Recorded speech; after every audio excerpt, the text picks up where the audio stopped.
सहनाववतु सहनौ भुनक्तु सह वीर्यङ्करवावहै तेजस्विनावधीतमस्तु मा विद्विषावहै। ॐ शान्ति शान्ति शान्तिः। शङ्करं शङ्कराचार्यं केशवं बादरायणं सूत्रभाष्यकृतौ वन्दे भगवन्तौ पुनः पुनः। ईश्वरो गुरुरात्मेति मूर्तिभेदविभागिने व्योमवद्व्याप्तदेहाय दक्षिणामूर्तये नमः।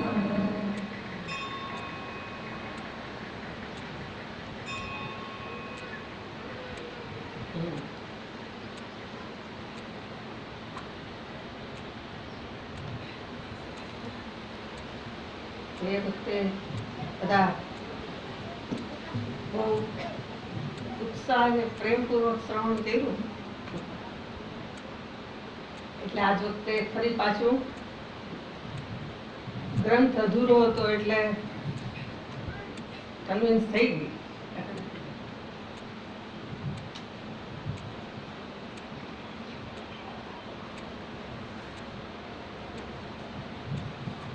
વિદ્યા માટે તમને પ્રેમ હોય તો સાધુનું જીવન, ઈશ્વરનું ચિંતન કરવું એ જ છે. જ્યાં પણ હોય એને કાંઈ કરવાનું હોય તો આ જ છે. એટલે તમારી જો ચિંતનની ઈચ્છા હોય તો તમારા માધ્યમથી અમને પણ આ વસ્તુ પ્રાપ્ત થાય.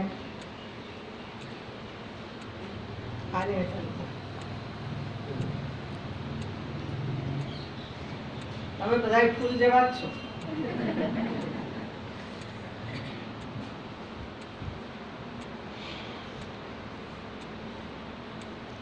ગઈ વખતે આપણે ઈશાવાસ્ય ઉપનિષદ લેતા હતા, બરાબર છે? ગ્રંથ હોય તો ગઈ વખતે જેને જેને લીધો હોય છે બધાની પાસે છે? કેટલા પાસે? જરા ઘણાની પાસે છે. કોઈને ભૂલી ગયા હોય એવા કેટલા? કોઈને ભૂલી ગયા હોય એવા કેટલા?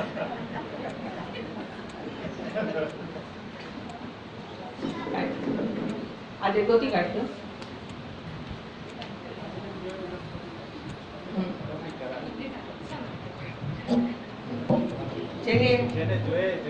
જેને જોઈએ વાંચતા આવડે તો રાખજો. આજે તો જરૂરી નથી. આજે તો આપણે જરા આગળનું પુનરાવર્તન કરશું.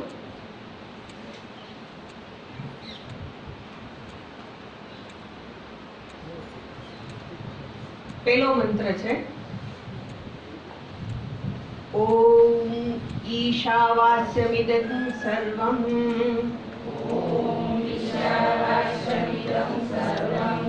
યત્કિંચ જગત્યાં જગત તેન ત્યક્તેન ભુંજીથા મા ગૃધત્કસ્ય સ્વિત્થનં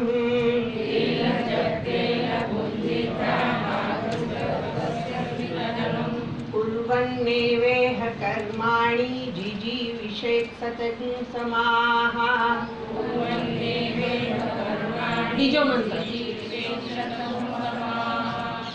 एवं त्वयि नान्यथेतोऽस्ति न कर्म लिप्यते नरे. मोटा अक्षर त्रीजो मंत्र पेज नंबर 9 છે. असुर्या नाम ते लोका अंधेन तमसावृताः.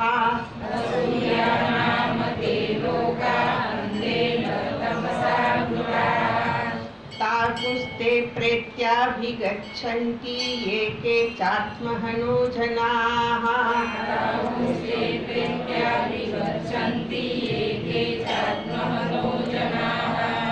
निज यदेकं मनसो जवीयः नैनद्देवा आप्नुवन् पूर्वमर्षत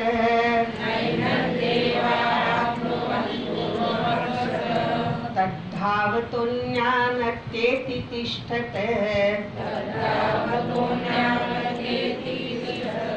तस्मिन्नपो मातरिश्वा दधाति तदेजति तन्नेजति तद्दूरे तद्वन्तिके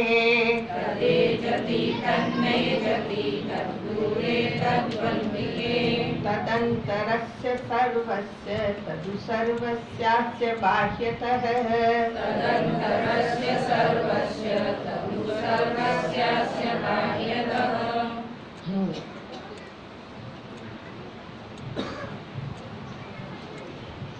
ગયા વખતે 5 મંત્ર જોયા હતા. યાદ છે કોઈને? યાદ છે?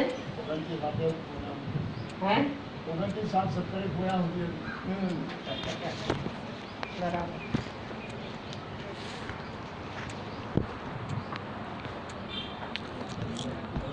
આ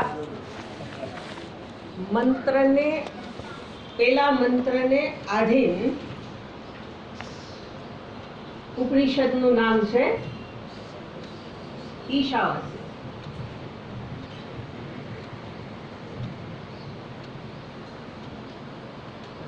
ગયા વખતે જે જોયું હતું એને જરા સ્મરણ કરી લઈએ. આ મંત્ર જ આખું ઉપનિષદ છે. પેલો મંત્ર જ એની ઉપર પછી આધારિત બધા મંત્રો છે. અને એ પેલા જ મંત્રની અંદર શ્રુતિ શું કહે છે? ઈશાવાસ્યમ ઇદમ સર્વમ. ઈશાવાસ્યમનો અર્થ થાય ઈશ્વર વડે આ બધું શું કરવું? આચ્છાદિત કરવું. અથવા તો એવો અર્થ થાય કે ઈશ્વરને સર્વત્ર જોવું.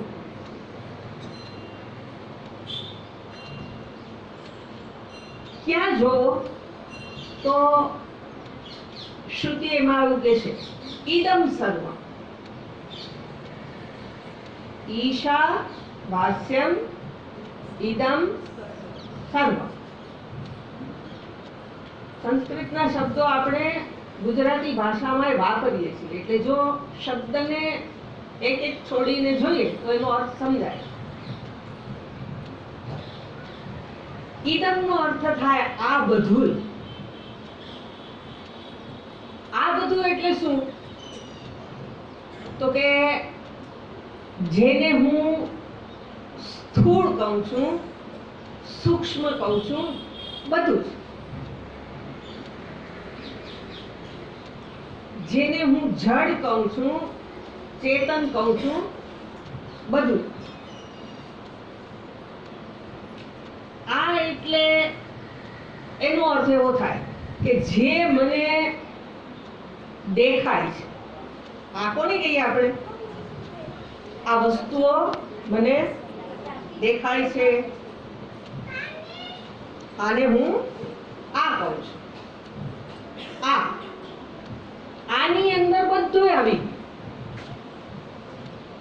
જડ ચેતન. હવે આ બધું તો મને આંખથી દેખાણ. પછી શરીરને આપણે આ નથી કહેતા. શરીરને આપણે શું કહીએ છીએ? હું. પણ આનો અર્થ એવો થાય કે જે મને દેખાય, એક જોવા માટેની આંખ છે અને એક બીજી આંખ છે, એ મન છે. આ આંખ જ જોવા માટે આંખની પાછળ મન જોઈએ. મન ન હોય તો આંખ હોય તો દેખાય? તો ના દેખાય. બેય જોઈએ. એટલે આ કહેતાની સાથે આ બધુંય તો ઈશ્વરથી વ્યાપ્ત છે જ. આ કહું છું એ પણ ઈશ્વરથી વ્યાપ્ત છે. આનો અર્થ થાય હું પણ ઈશ્વરથી વ્યાપ્ત છું. વ્યાપ્ત હોવાનો અર્થ થાય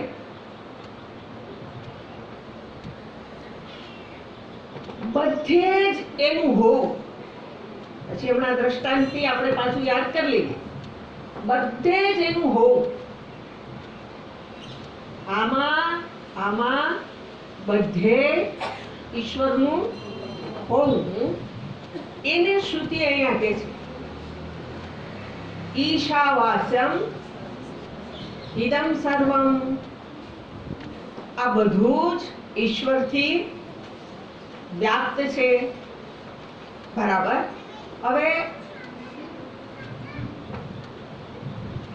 આની અંદર કીધું કે અહીંયા ઈશ્વર વ્યાપ્ત છે, તો એનો અર્થ એવો થઈ ગયો કે આમાં શું શું આવશે? તો કે એક તો સ્થૂળ શરીર, બીજું મારી ઇન્દ્રિયો, ત્રીજું મારા મન બુદ્ધિ. જેમ આ બધું કહું છું એમ આ શરીરમાંય બધું છે. શરીર, ઇન્દ્રિય, મન, બુદ્ધિ સર્વમાં કોણ છે? તો કે ઈશ્વર વ્યાપ્ત છે. બરાબર. હવે આજે ઈશ્વર વ્યાપ્ત છે એનો અર્થ થઈ ગયો ઈશ્વર શબ્દનો અર્થ થાય ઈટ શાસને, જે શાસક છે. ઈશ્વર કોણ છે? શાસક છે. શાસક કોને કહેવાય? જે શાસન ચલાવે. રાજા, રાજાને આપણે શું કહીએ? શાસક છે. તો અહીંયા તો એનો અર્થ એવું થઈ જશે કે ઈશ્વર શાસક છે. એનો અર્થ એવો થઈ ગયો કે રાજા જેવો આ શાસક છે. તો કે ના ના, એવો શાસક કેવું નથી. ઈશ્વર શાસક છે. પંખાને કામે થતું છે.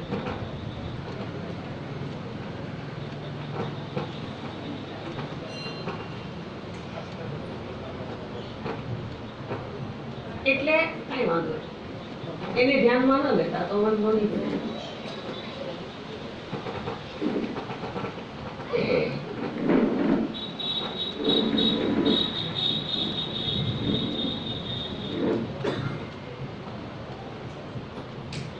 રાજાની જેમ ઈશ્વર શાસન કરે છે એવું નથી.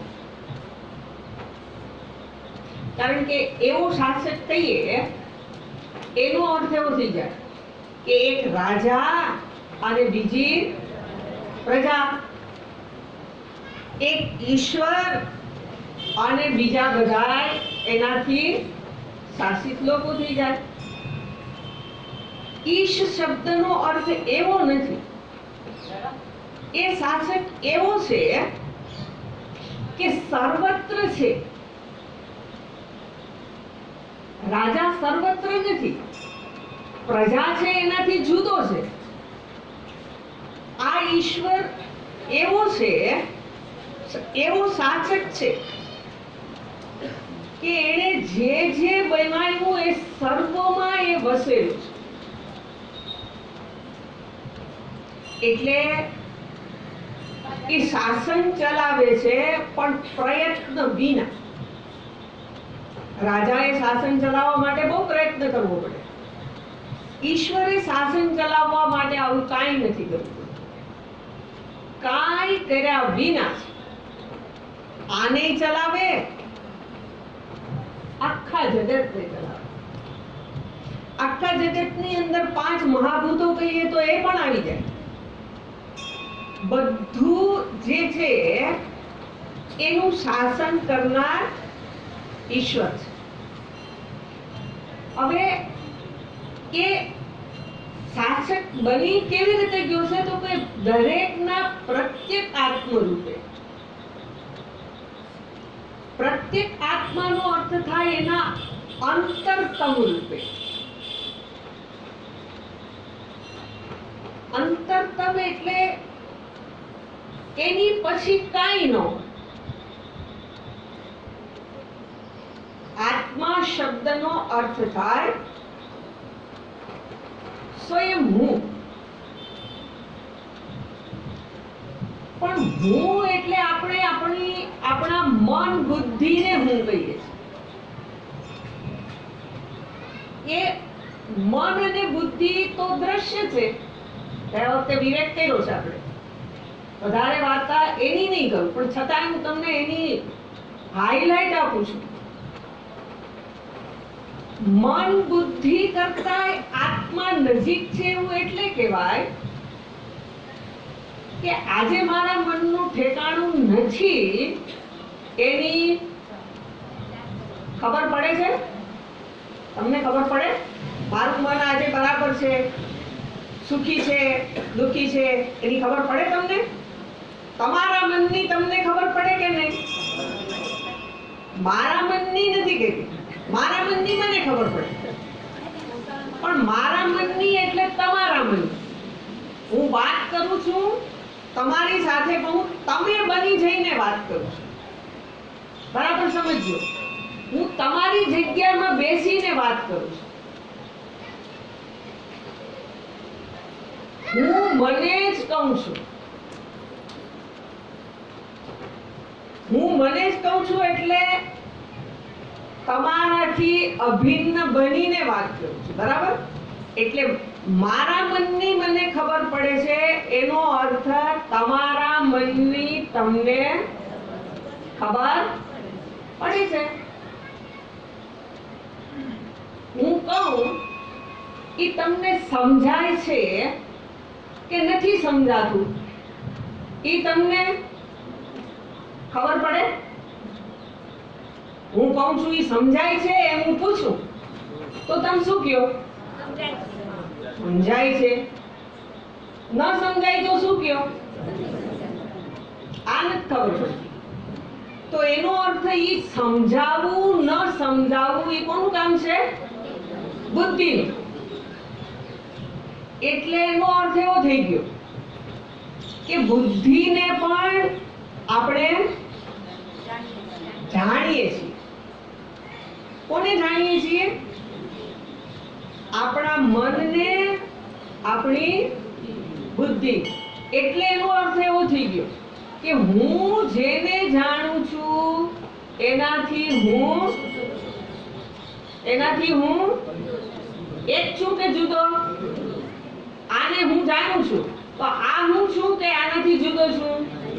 જુદો. તો મન અને બુદ્ધિને હું જાણું છું તો શું કહેવાય? મન બુદ્ધિ હું નથી. પાકું ને? પણ આપણે જો વ્યવહાર કરીએ છીએ કેમ કરીએ છીએ?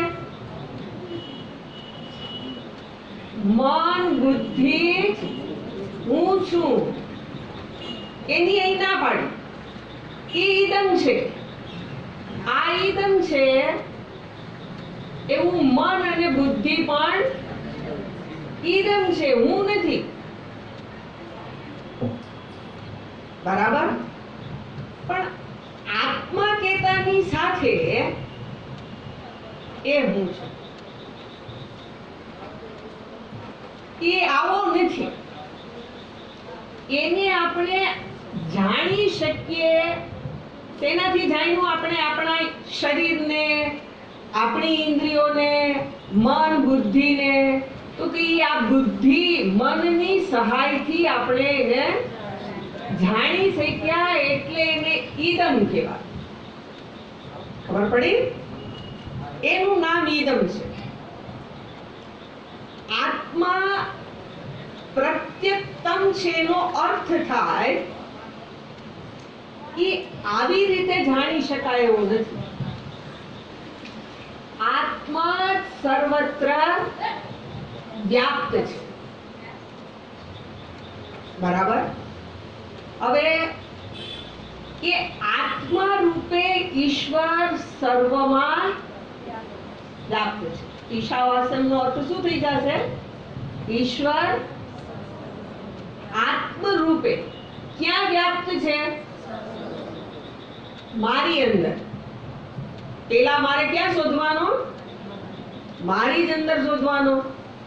આત્મા આ સર્વમાં, એટલે અહીંથી લઈ અને પગ સુધી સર્વત્ર ઈશ્વર વ્યાપ્ત છે. જો બધું કહી દીધું એમાં, શરીર, ઇન્દ્રિય, મન, બુદ્ધિ. જ્યારે આમાં કહું ત્યારે આખો સંઘાત.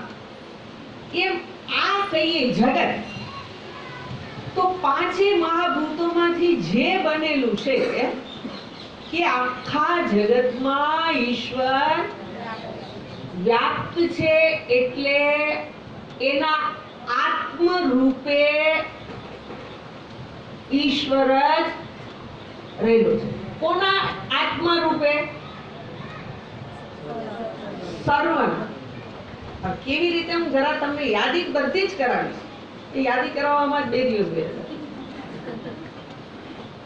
હવે આ ઈશ્વર વ્યાપ્ત છે, અર્થાત એ શાસન ચલાવે છે આત્મ રૂપે.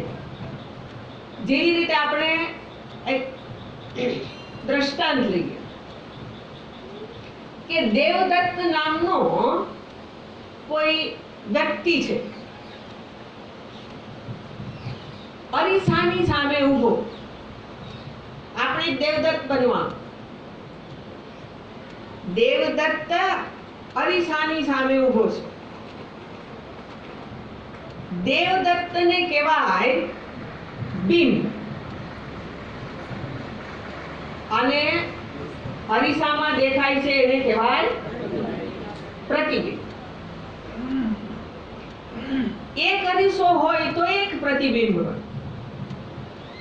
2-5 મૂકી દીધા હોય. મંદિરે ઘણા જાય આપણે, ત્યાં હોય ને ભગવાનની મૂર્તિ એક બાજુ રાખે આમ સામે, અને પછી જુદા જુદા એંગલમાં કાચને મૂકી દે, એટલે ભગવાન કેટલાય બધા રૂપમાં બેઠા હોય એવું દેખાય. એમ પેલો દેવદત્ત અરીસાની સામે હોય તો એ દેવદત્ત પેલા બધા જ પ્રતિબિંબનો આત્મા છે. દેવદત્ત શું છે?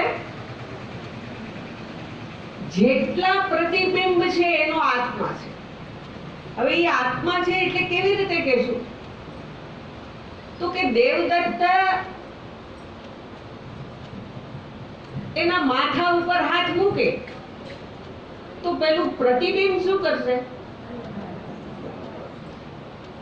એ આ બાજુ હાથ કરે તો પ્રતિબિંબ એની બીજી બાજુ હાથ કરશે. એમાં સીધું સીધું નહીં થાય. પણ એનો જમણો હાથ હોય, એનો ડાબો હાથ હોય, એટલે જે દેવદત્તનું પેલું પ્રતિબિંબ એ કામ કરશે જેવું એનું બિંબ છે એ કામ કરે. એટલે પ્રતિબિંબને જે કાંઈ ક્રિયા કરવી છે એ ક્રિયા કરવામાં સામર્થ્ય કોણ આપશે? તો દ્રષ્ટાંતને બરાબર સમજવાનું, તો આપણી વાત છે એ સમજાય. પેલા પ્રતિબિંબને જે કંઈ કરવું છે એનું સામર્થ્ય કોણ આપશે? બિંબ. એ જે કરશે એ પેલું પ્રતિબિંબ કરશે. એનો અર્થ એવો થઈ ગયો કે પ્રતિબિંબનો આત્મા બિંબ છે, પેલો દેવદત્ત છે. કે જે ક્રિયા કરે એને સત્તા અને સ્ફૂર્તિ બે પ્રદાન કરનાર બિંબ છે. બરાબર? એટલે આજે ઈશ્વર કીધો અથવા તો જેને આપણે પ્રત્યક્ષ આત્મા કીધો એ શું છે? તો કે જગતમાં સર્વને સત્તા અને સ્ફૂર્તિ પ્રદાન કરે છે. આ બે શબ્દ એ ફરી પાછા વેદાંતના છે. એટલે સત્તાનો અર્થ થાય વસ્તુનું ભોગ. સત્તા કોને કહેવાય? વસ્તુનું ભોગ. હવે જે હોય એ પ્રકાશિત થાય, દેખાય, અનુભવાય, એને એનું સ્ફુરણ કહેવાય, એનું પ્રકાશિત થવું કહેવાય. જગતમાં જેટલા પદાર્થો છે એને છે કયો એનો અર્થ છે પરમાત્મા છે. અસ્તિ વસ્તુની અંદરનું છેપણું પરમાત્માનું છે. એનું પ્રકાશિત થવાપણું પરમાત્માનું છે. એને કહેવાય સત્તા સ્ફૂર્તિ. સ્ફૂર્તિનો અર્થ થાય મનમાં સ્ફુરણ થવું, મનમાં પ્રકાશિત થવું. મનમાં જ્યાં સુધી વસ્તુ પ્રકાશિત ન થાય ત્યાં સુધી છે એવું આપણે કહેશું નહીં. છે એવું ક્યારે કહીએ? મનમાં સ્ફુરણ થાય, વિચાર રૂપે. સ્ફુરણ કેવી રીતે થાય? વિચાર રૂપે. એટલે જગતમાં દરેક પદાર્થ આપણે પેલું જોઈએ છીએ અત્યારે સત્તા સ્ફૂર્તિ વાત બિંબ પ્રતિબિંબના સંદર્ભમાં જોઈએ છીએ. પ્રતિબિંબને સત્તા અને સ્ફૂર્તિ બે પ્રદાન કરે છે બિંબ. પેલું દેવદત્ત. બરાબર? એટલે દેવદત્ત શું થઈ ગયો? તો કે ઈ જેટલા પ્રતિબિંબ છે એનો નિયંતા બની ગયો, એનો શાસક બની ગયો. કોનો શાસક બની ગયો? સામે જેટલા પ્રતિબિંબ છે એનો શાસક કોણ બની ગયો? દેવદત્ત બિંબ. હવે જરાક બીજું દ્રષ્ટાંત જોઈએ કે જેવી રીતે સત્સંગ કરો છો એને ખબર જ છે. જેવી રીતે આપણે એવું કહીએ કે રજ્જુ સર્પ, રજ્જુને સર્પ ના કહેવાય, પણ રજ્જુ સર્પ નામની કોઈ વસ્તુ છે એવું ક્યારે કહેવાય? તો કે જ્યારે મને કોઈ પડેલો પદાર્થ ભ્રાંતિને કારણે સાપ હોય એવું લાગે, દોરડું પડ્યું હોય, મંદ અંધકાર હોય, ત્યારે જ દેખાય. ગાઢ અંધકારમાં ન દેખાય, પૂરા પ્રકાશમાં સાપ ન દેખાય, દોરડું દેખાય. હવે એ જે રજ્જુ સર્પ કહીએ છીએ એ રજ્જુ સર્પને સત્તા અને સ્ફૂર્તિ પ્રદાન કરનાર રજ્જુ કહેવાય. આપણા દ્રષ્ટાંતને આપણે સમજવું છે.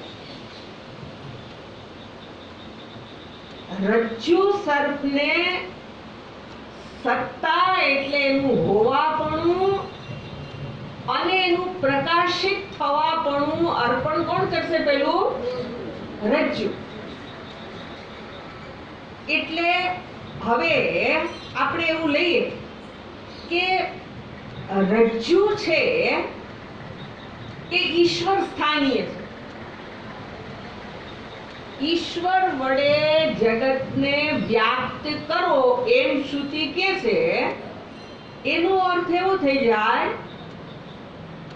રજ્જુ સર્પને રજ્જુ વડે વ્યાપ્ત કરો. હવે રજ્જુ વડે વ્યાપ્ત કરવાની જરૂર છે, વિચાર કરો.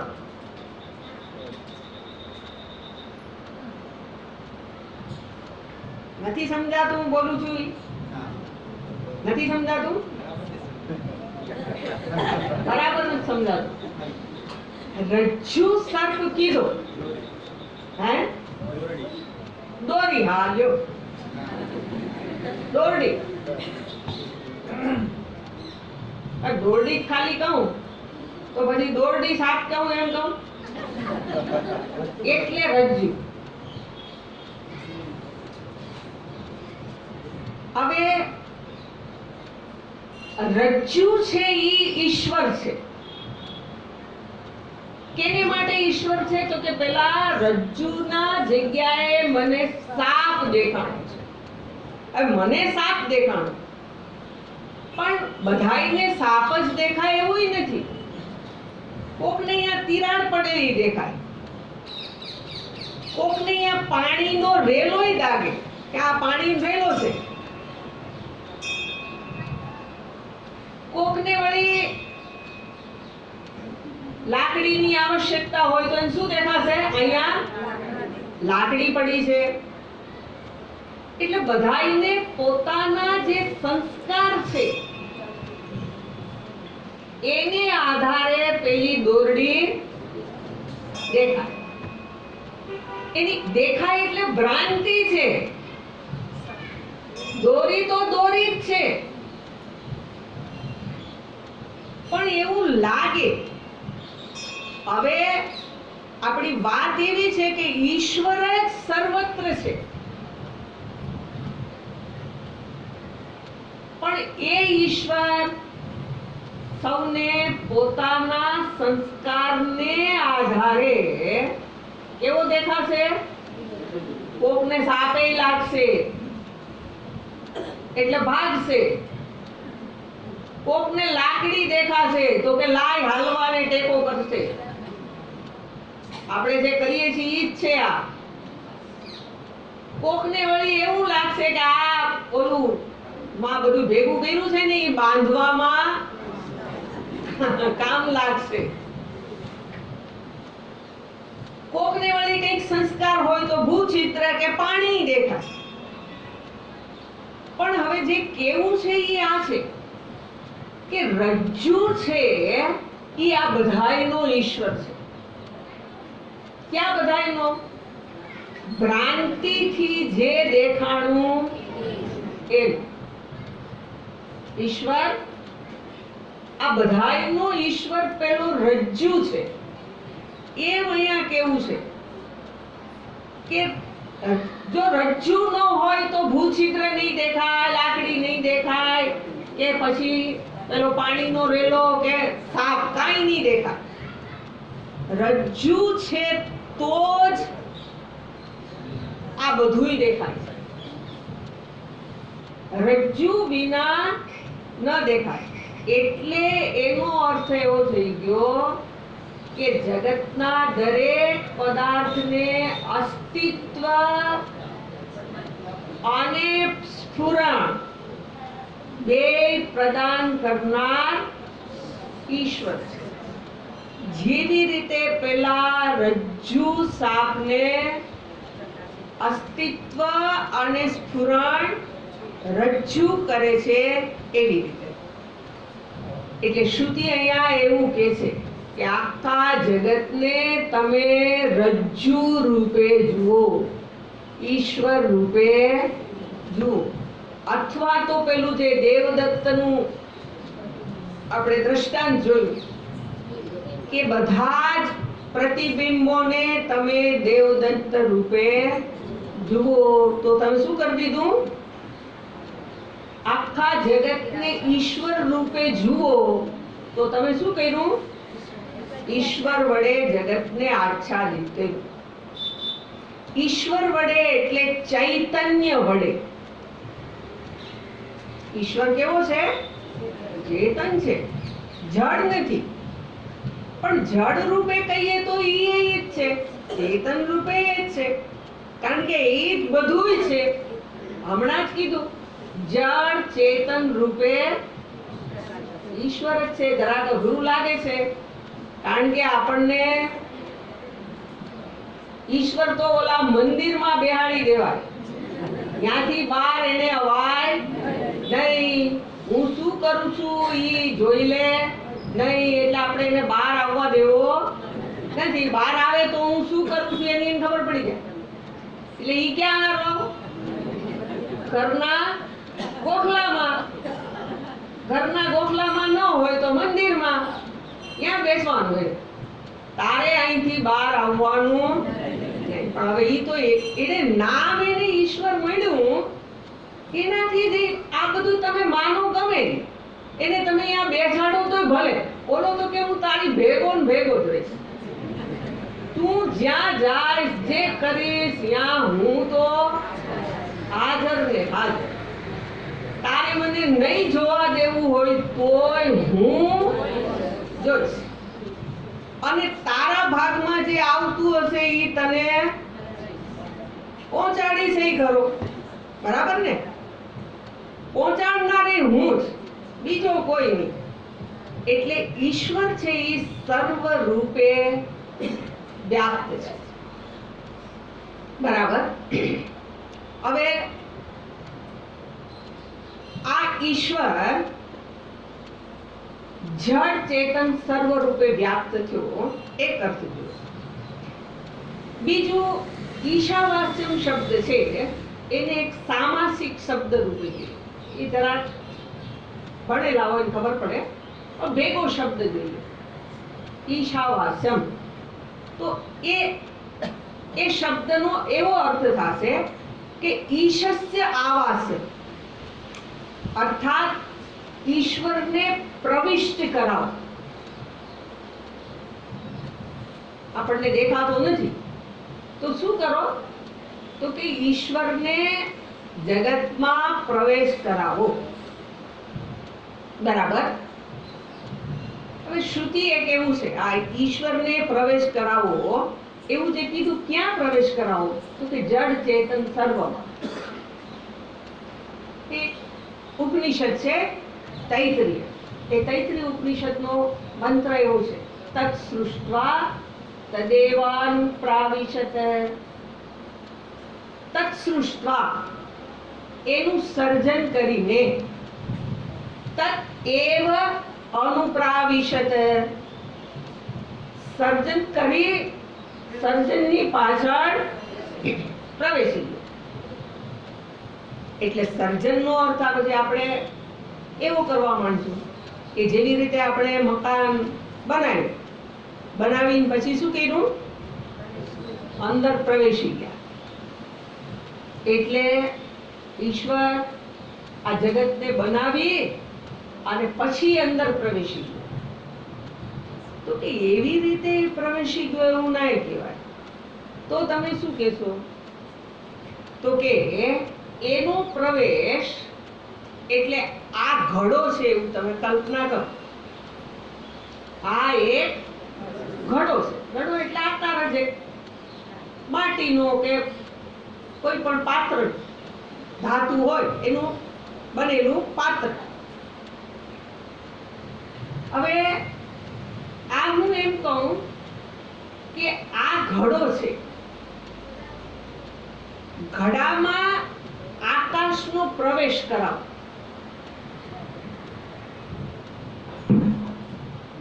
આ ઘડામાં શું કરો તમે? આકાશનો પ્રવેશ કરાવો. તમે વિચાર કરશો કે આકાશને આમાં કેમ પ્રવેશ કરાવો? ઘડો જેને કહીએ એ શું છે? તો કે કુંભારે પેલા કલ્પના કરી. મેં તમને આને ઘડો કીધું, મને આ ઘડો દેખાણો ત્યાં. તમારા મનમાં નીચે તળિયું છે, એટલે પેટ છે, ઉપર માથું છે, કાંઠો ગોઠવેલો છે, આવું એક વાસણ, એને આપણે ઘડો કીધો. હવે ઘડો કુંભારની કલ્પના છે. ઘડો શું છે? તમે જેને ઘડો કહો છો એ શું કહેવાય? કુંભારે કરેલી કલ્પના છે. કેમ? તો કે ઈ કુંભારના મનમાં એને જેવો ઘડો દેખાય એવું કરે. એનું મોઢું હાંકડું કરે, માંડ અંદર હાથ જાય, એને કુંજો કહીએ. મોઢું મોટું કરે, પેટ મોટું કરે, નાનું કરે. બરાબર ને? કુંભાર જે પ્રકારે કલ્પના કરે છે એ પ્રમાણે ઘડો માટીમાંથી બનાવે છે. હવે માટીમાંથી બનાવે છે એટલે માટીની દીવાલ એને ક્યાં બનાવીએ? આકાશમાં. આકાશ વિના કોઈ જગ્યા જગતમાં આકાશ રહિત કાંઈ નથી. એટલે જ્યાં કુંભાર ઘડો બનાવે છે ત્યાં આકાશ છે. એ દીવાલ બનાવે છે એ ક્યાં બને? આકાશમાં. આ દીવાલ અહીંયા હોય તો એ દીવાલ ક્યાં બને? આકાશમાં.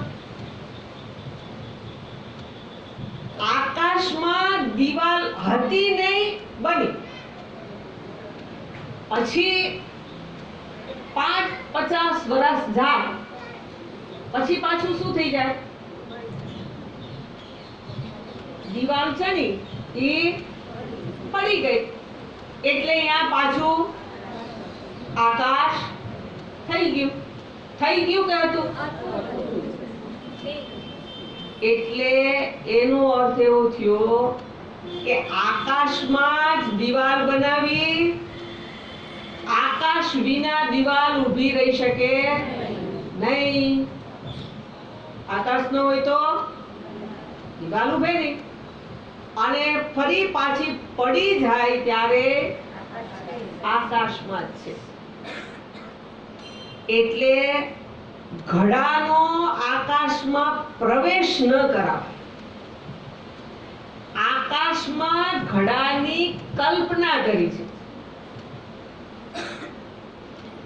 હવે કલ્પનાનો અર્થ શાસ્ત્રની ભાષામાં કહેવાય અધ્યારોપ. ખાલી શબ્દને જાણીએ એટલા પૂરતું. માટીમાં કરેલો અધ્યારોપ એને આપણે ઘડો કીધો.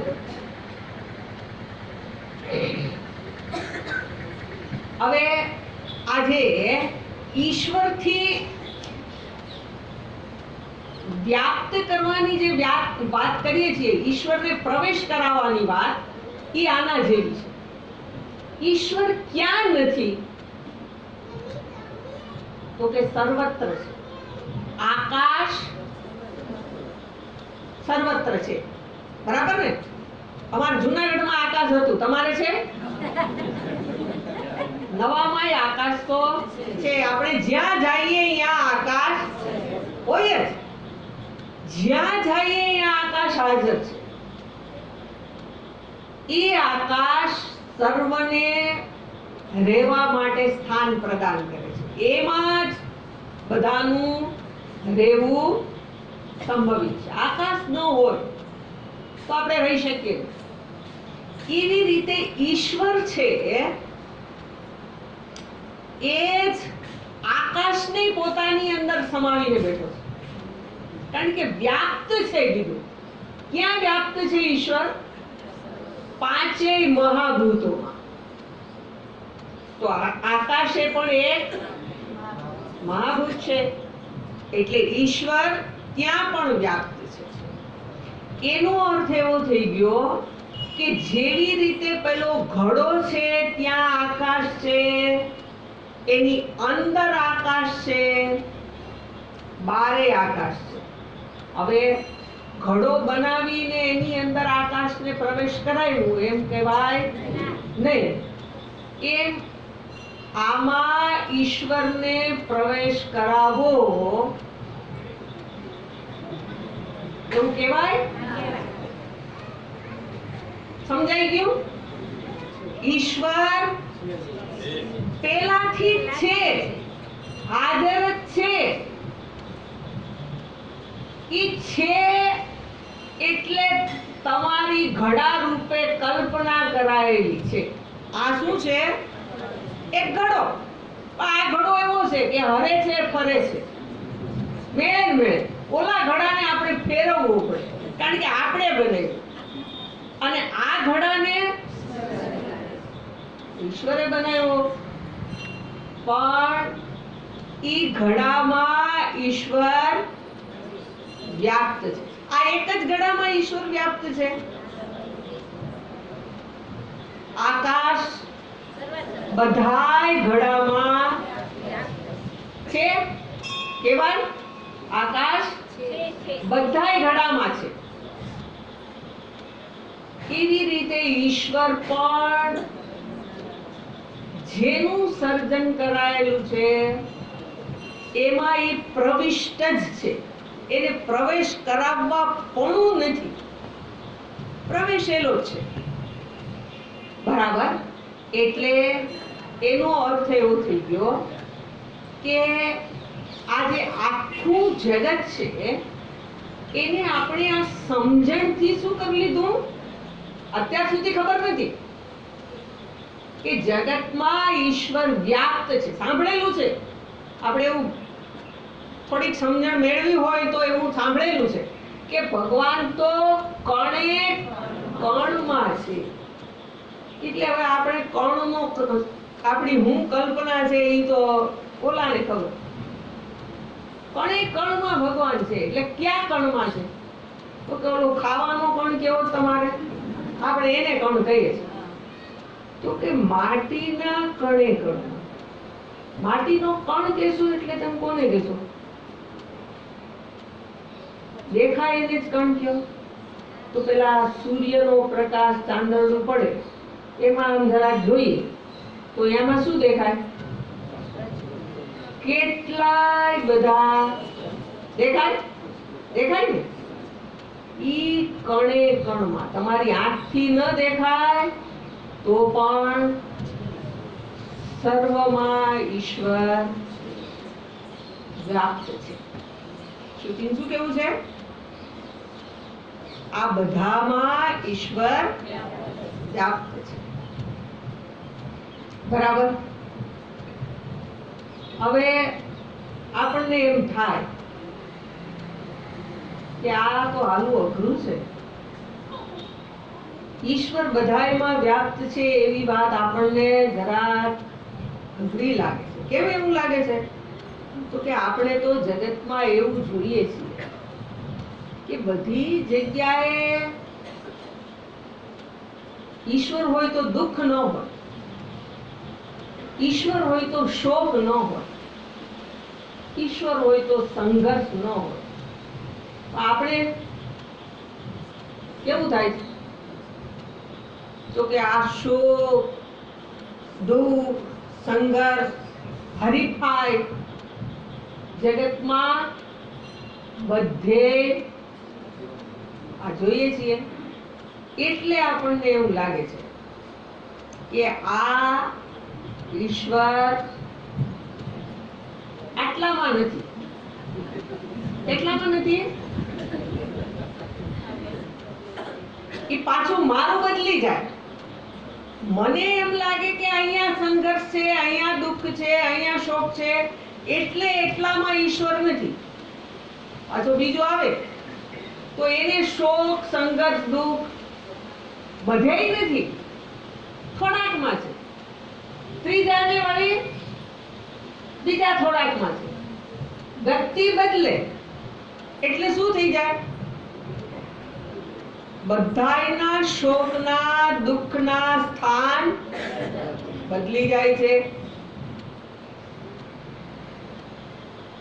એટલે એનો અર્થ એવો થઈ ગયો કે આડું ક્યાંય એવી જગ્યા જ નથી કે જ્યાં ઈશ્વર રહી શકે. આપણી સમસ્યા શું છે? રાખવો છે તો એને, પણ આડું આજ બધું બધે છે. તો કે ના ના, એવું નહીં. તમારે એને પેલા તો ઈશ્વર છે એવું કોઈ એક વ્યક્તિ કે છે એને તમે માનો છો એવું નથી. એને આ શ્રુતિ શાસ્ત્ર કે છે. શાસ્ત્ર શું કે છે? ઈશ્વર સર્વત્ર વ્યાપ્ત છે.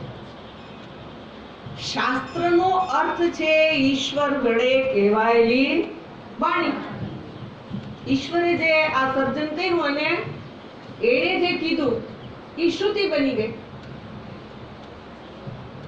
એ જેમ આપણે બાળક હોઈએ તો એને પોતાની માં જે કહે એ સાચું લાગે.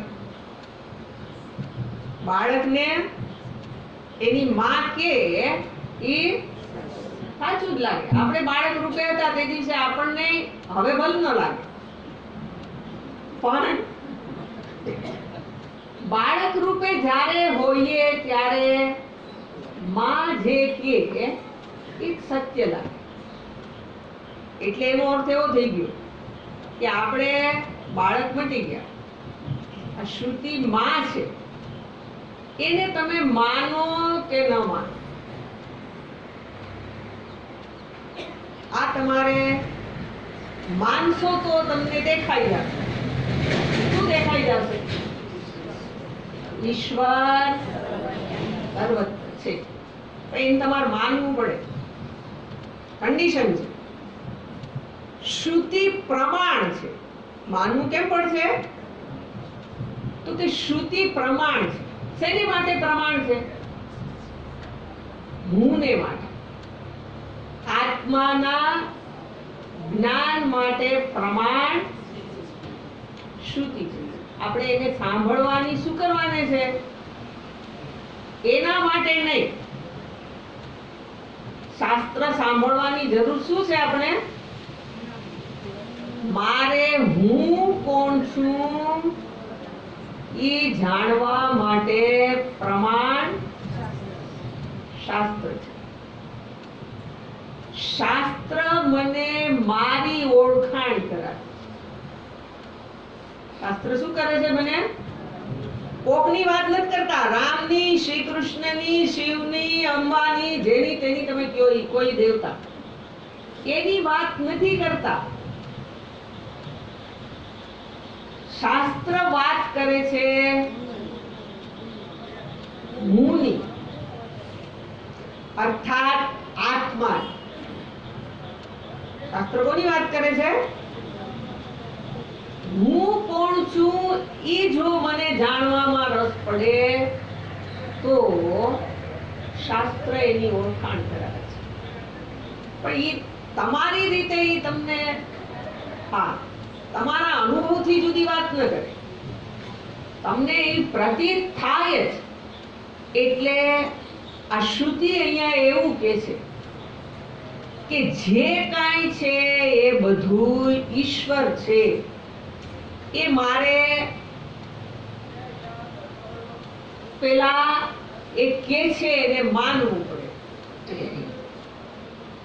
અને એનો આદેશ એવો છે કે જગત આખામાં આ ઈશ્વરને આચ્છાદિત કરો. થાય કે ન થાય, પણ આખું જગત ઈશ્વર છે. આખું જગત એટલે જેને નામ અને રૂપ કહીએ છીએ એ સર્વને બે શબ્દ પ્રયોગ કર્યા હતા. ફરી પાછા યાદ કરજો. સત્તા અને સ્ફૂર્તિ પ્રદાન કરનાર ઈશ્વર છે. બરાબર? અને ઈશ્વર કેટલા છે? જેટલા માણસ છે એટલા છે? તો કે ના ના, ઈ એક જ છે.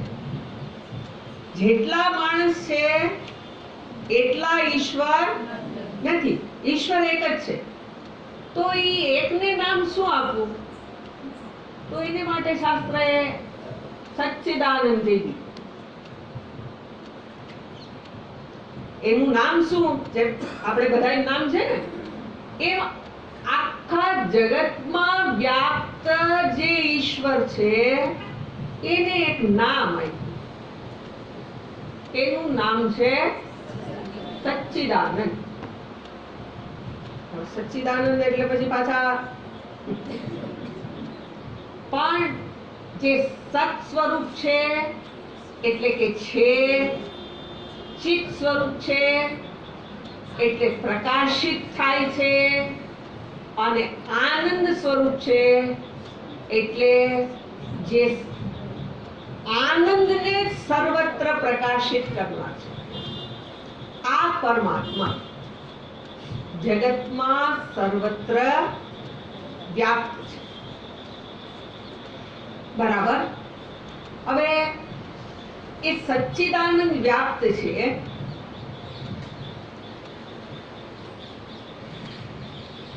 એ જ્ઞાન એને શું કરવાનું એ કે છે? તો એને માટે શ્રુતિએ શબ્દ પ્રયોગ કર્યો છે. ઈશાવાસ્યમ ઇદમ સર્વમ યત કિંચ જગત્યામ જગત. જગતમાં જે કાંઈ પણ છે એમાં ઈશ્વર જ વ્યાપ્ત છે, એટલા અર્થને આપણે સમજ્યા. બીજું પદ શ્રુતિ એવું કે છે, તેન ત્યક્તેન ભુંજીથાઃ. હવે એનો અર્થ એવો થઈ ગયો કે આ ઈશ્વર સર્વત્ર વ્યાપ્ત છે. એ જે જ્ઞાન છે એની મારે રક્ષા કરવી હોય તો મારી ઈચ્છાઓનો મારે ત્યાગ કરવો પડશે. મારે શું કરવું પડશે? તેન ત્યક્તેન ભુંજીથાઃ. હા, તેનનો અર્થ થશે ઈચ્છાઓ. ઈચ્છાઓના ત્યાગ વડે આ જે જ્ઞાન છે, કયું જ્ઞાન છે? ઈશ્વર સર્વત્ર છે, આ જ્ઞાન છે. જ્ઞાન એટલા માટે છે કે બધાયને એવું લાગે છે કે આ ઈશ્વર બધે વ્યાપ્ત હોવો જ જોઈએ. હવે આ જ્ઞાન છે એનું મારે રક્ષણ કરવાનું. રક્ષણ કરવું એટલે આપણે રક્ષણ કરવું હોય તો શું કરીએ? ક્યાંક પટારામાં વસ્તુને મૂકી દે. એટલે આપણે શું કર્યું? આપણી પાસે તો ઉપનિષદોને આપણે બહુ જાણતા ન હોય તો કઈ નહીં, એ સાંભળેલું છે કે ભગવદ ગીતામાં ભગવાને કીધું છે, એ બધું શાસ્ત્રમાં કીધેલું છે. એટલે આપણે કદાચ ઘરમાં ગીતાજી રાખીએ અને પછી એને શું કરી દઈએ? ક્યાંક એક મૂકી દઈએ ગોખલામાં, અને વારે તહેવારે એની પૂજા કરી લઈએ. એટલે શું થઈ ગયું? આપણે એની રક્ષા કરીએ છીએ. અમે જ્ઞાનની રક્ષા કરીએ છીએ, એવું નહીં. જ્ઞાનની રક્ષા કરવાનો અર્થ છે, અહીંયા જે શ્રુતિ કહે છે કે આ જ્ઞાનની રક્ષા કરવી, એનો અર્થ છે કે એમાં નિષ્ઠા પ્રાપ્ત કરવી. નિષ્ઠા પ્રાપ્ત કરવી એટલે જ્ઞાનને મારું બનાવવું. મારું બનાવવું એટલે પછી ભૂલાઈ ન જાય. તમે જે કામ કરતા હો, તમે રોજની જે કામ કરવાની ટેવ હોય, એમાં આપણી શું થઈ ગઈ કહેવાય? નિષ્ઠા. નિષ્ઠા એટલે બસ સ્થિતિ બની જાય. જે કરતા હોય એ કરતા રહીએ અને આપણો વિચાર બીજે ચાલતો રહે, એવું બધું થાય. એ આપણને કામ કરવાની એક આદત પડી ગઈ છે. એમ આ જ્ઞાનમાં મારી નિષ્ઠા બની. ક્યાં જ્ઞાનમાં? ઈશ્વર બધે છે. હવે આ જ્ઞાનમાં નિષ્ઠા કરવી એટલે મને સતત એવું થઈ જવું જોઈએ કે જ્યાં જે કહું છું ત્યાં ઈશ્વર છે. કે હું આંખ ખોલું બંધ કરું વ્યવહાર કરું જે કાંઈ કરું ત્યારે મને શું થઈ જવું જોઈએ? આ ભૂલાઈ જવું જોઈએ. શું ન ભૂલાઈ જવું જોઈએ? ઈશ્વર જ બધે છે. આ મેં શું કર્યું કહેવાય? આ જ્ઞાનની રક્ષા કરી.